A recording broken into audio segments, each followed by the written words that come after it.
WWE is planning something massive. As of yesterday, WWE started releasing these cryptic videos on their social media accounts. And today we did see a fourth cryptic video. And in today's video, I'm going to be going over what I believe it is and also what I think it's actually going to be. So I ask if you guys are new here to like this video and also subscribe to the channel, because those are two very important things to do. So without further ado, let's just go ahead and hop right into the video.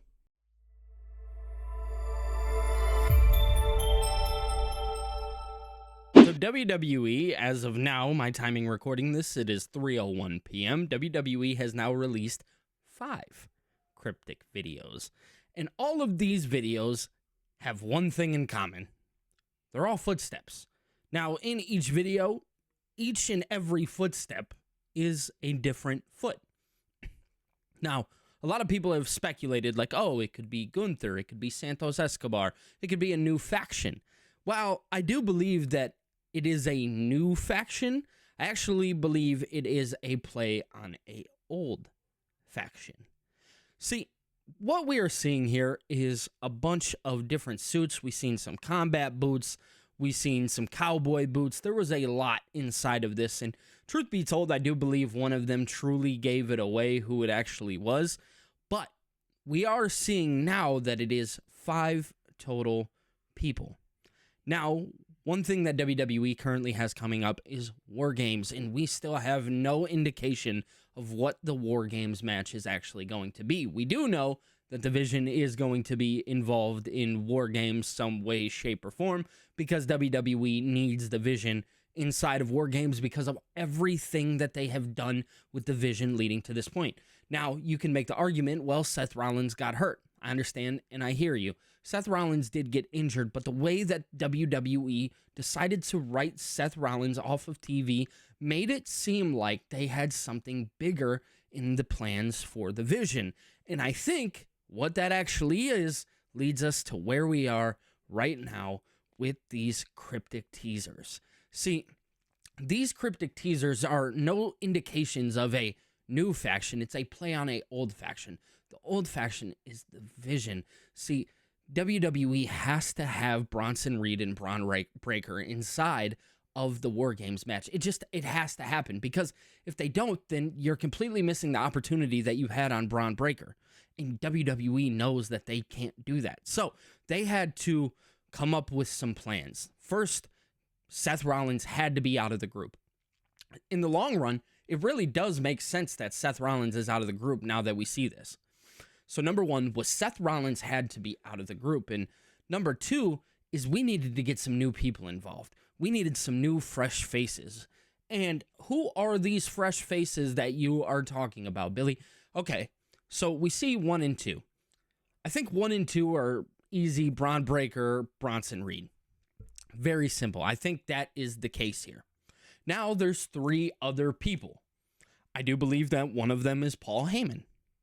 Right? We've seen what looked to be a Gunther shoe. That's when people had speculated, like, oh, it's Gunther. No, I believe that video was Paul Heyman. Now, there's 2 other ones. We have the cowboy boots, and we have the more combat style. Okay, who are these people? Well, I'll tell you, the cowboy boots, I think everybody kind of guessed it already.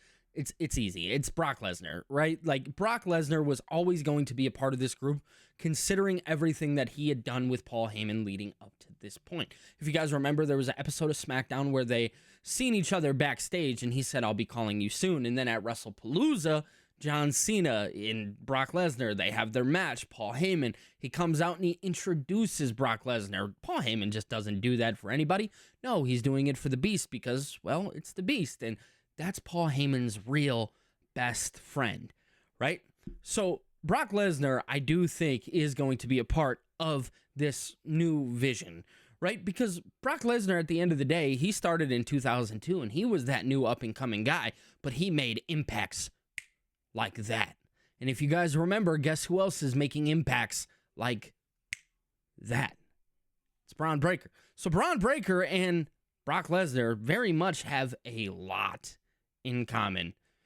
But that's for a different video, and we'll get into that at another time. But the next person that I do believe that has some part in this is no other than Austin Theory. Austin Theory is a person that we have wanted inside of something big for so long, and I feel like WWE has now the opportunity to do so. They have the opportunity to do such a thing.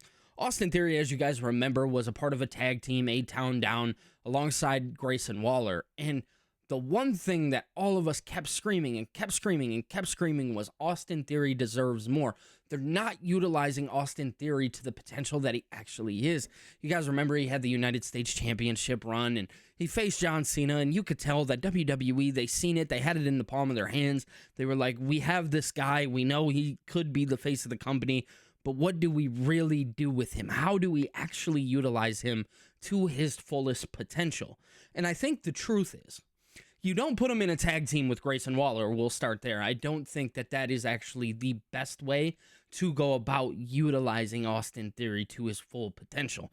No, I actually believe what you're doing here is now allowing Austin Theory to learn behind the backs of people who have been doing it. Paul Heyman, number one, and Brock Lesnar, number two. And I get it, Bronson and Braun, they haven't been in the business very long, or, Bronson has, but Braun definitely hasn't been in the business very long, so they're learning under these two gentlemen as well. But who better to learn under? Let's be so for real.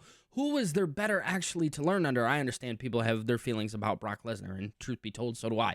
But at the end of the day, the guy in the history of the business, he knows it. He knows it very well, and Paul Heyman knows it extraordinarily well. And there was some footage that showed up of Paul Heyman introducing Austin Theory at an independent show, and you could tell that their relationship, it could be something big. And Paul Heyman's always about the next big thing, right? The next big thing. So, I do believe what these cryptic messages are actually a play on a faction that we're already seeing on TV now, just with the addition of two separate people, because now we have to get to War Games. And a lot of people, myself included, speculated like, oh, we could see the Wyatts and the MFTs, and maybe that would be their best way to go about it, but it doesn't seem like WWE is going to do that. They are going to continue with the vision, and they are going to do what I think originally they had planned in the first place. And I know people don't want to hear it. They don't want to see Brock Lesnar. Like I said, I have my own personal feelings on that as well, so trust me, I get it. But at the end of the day, I do see what WWE is trying to accomplish here. And it does look like it's going to be on the backs of CM Punk and Roman Reigns. Now, who their partners are, I don't know. I'm thinking LA Knight, Jey Uso. There's so many different people that kind of come to mind when it comes to their team. I don't know exactly how they're going to do it, but at the end of the day, I do believe that WWE is going to be giving us something very special. And I think we see it as soon as tonight on Monday Night Raw. And as I said, guys, I'm recording this at 3:01. It's now 3:08. So I'm here to tell you guys something is happening. And whatever it is, it's going to come to fruition, I believe, as early as tonight. But ultimately, we're going to see. It's going to be a very, very fun ride, and I'm excited for Monday Night Raw. I ask, guys, if you haven't yet, check out our watch-alongs. Man, come join the watch-alongs. They're a lot of fun. I highly suggest it. Really, at the end of the day, I'm here to get your guys' thoughts. I want to know what you guys think about what these cryptic messages actually could be and what do they mean to you. You guys can let me know all of that down in the comment section below. And I asked if you guys learned anything from this video. I ask that you like it and subscribe to the channel, guys, because we are on the road to 6,000 subscribers. We are about, I want to say, 125 subscribers away. So we're definitely on the roadmap to 6,000. So definitely be sure to do that. That's all I have for you guys, and I'll be talking to you in the next one. Peace.